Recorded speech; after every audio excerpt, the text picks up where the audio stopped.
Citizens in 2 communities in West Virginia have been working for a year to turn their towns around. Last January, over 16,000 votes were cast for Grafton in Taylor County and Matewan in Mingo County to receive special help identifying projects that would make a big difference to their town's economic prosperity. Beth Voorhees reports on the effort called Turn This Town Around. As we identify projects, I want to stress a couple other things.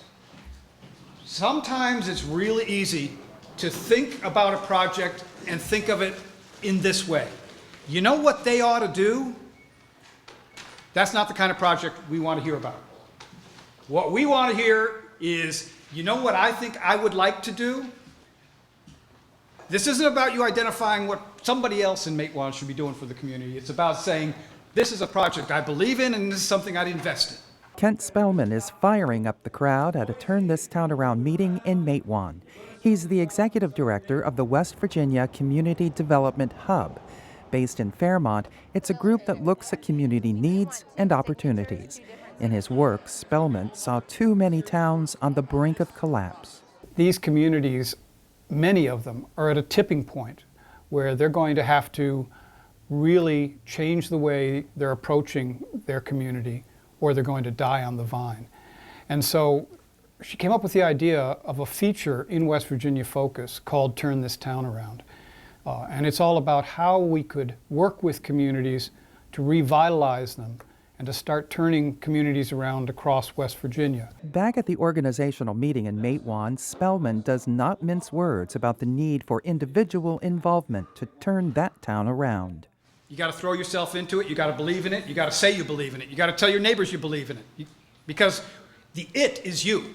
And if you don't believe in your ability to turn your community around, it isn't going to happen. So take ownership of this initiative and of the opportunities that are going to come your way.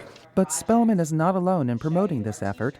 Nikki Bowman is the founder of New South Media Incorporated, a multimedia company based in Morgantown that publishes regional lifestyle and travel magazines for a national audience.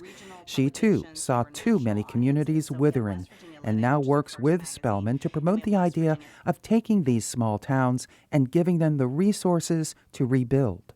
I don't know of any media company that has ever launched a campaign like this. In fact, I got a call from University of Virginia who was really interested in our program, and they couldn't believe that it started with a media company wanting to create and be a part of an economic development revitalization program. And so that, for one reason, it makes it a little special. But I think the other way that this Turn This Town Around has been different than other events around the state is because we have created these public-private nonprofit partnerships and provided the community with experts to help them create a vision for their community. And not only do they have these experts to rely on, there's been money from the Benedum Foundation, some mini grants that have helped them kind of kick off some of their projects. But Spellman and Bowman's efforts can't work without money. That's where the Claude Worthington Benedum Foundation comes in. It's a regional philanthropy organization focusing on West Virginia and southwestern Pennsylvania. Mary Hunt is the foundation's senior program officer. She says Turn This Town Around is a project worthy of its funds because it allows citizens in these small towns to help themselves. If a community sees it as an important, they will invest in it. That means then that sort of encourages a funder to look at and follow up on how their investment may be expended as well. The best products are those that the community has committed its own resources. We call it skin in the game. And as communities have skin in the game, it encourages us to look how our investments might build off of that. So it's very, very important. Here in Grafton, it's cleanup day.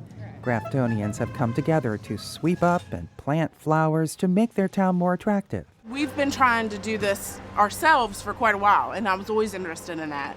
I just really think that we could be something great again if we put, put ourselves to work and really believe in it and are determined and have big goals long out that take, time and effort. People don't want to start stuff because they're so afraid that it's going to fail that they won't even get started. Julie Royce is washing the windows of a business in downtown Grafton.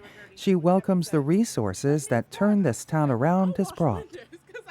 So when this came and people saw, these people know what they're doing and they'll help us get started, then I think a lot of people were excited because they just didn't really know where to go on their own and they felt like we'll just fail and, fall on our face. And so I was really excited about this when it came out. Since the process began, exciting things have been happening for the two West Virginia towns. In Matewan, an abandoned high school building has become a fitness center for the community. In Grafton, the annual Memorial Day festivities were expanded, and a children's park is getting a makeover.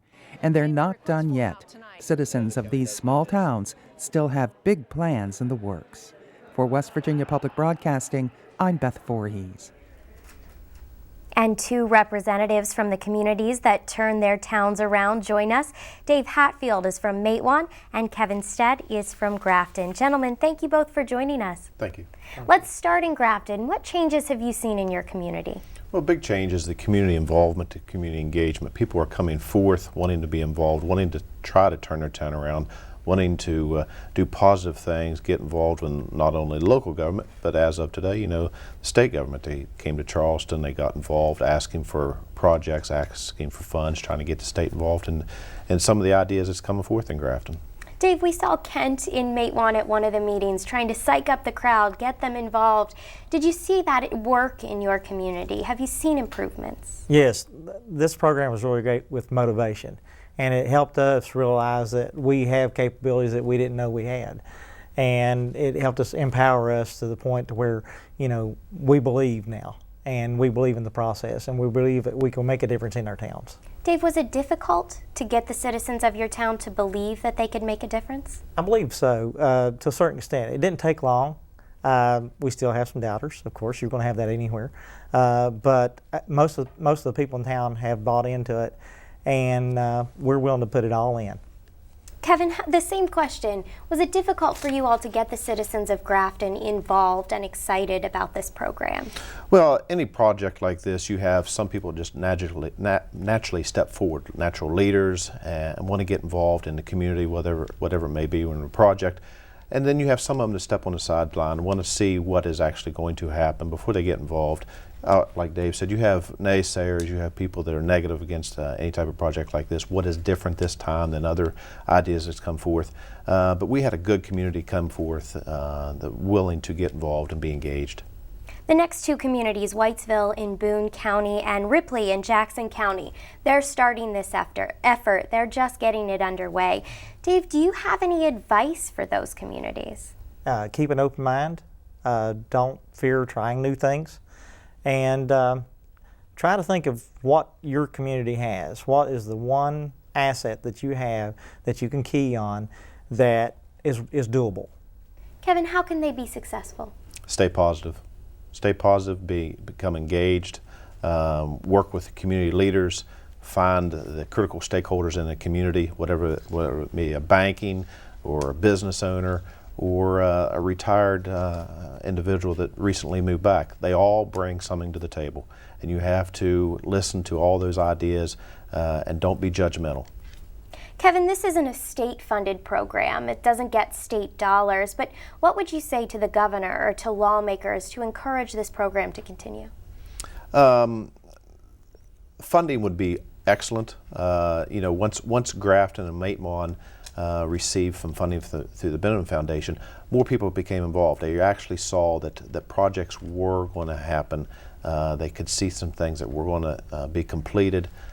So obviously state funding, state recognition, and giving municipalities, whether it be Class 1 municipalities like Charleston or Class 4 like Matewan, opportunities to find ways to correct and deal with some of the issues that they deal with locally, internally.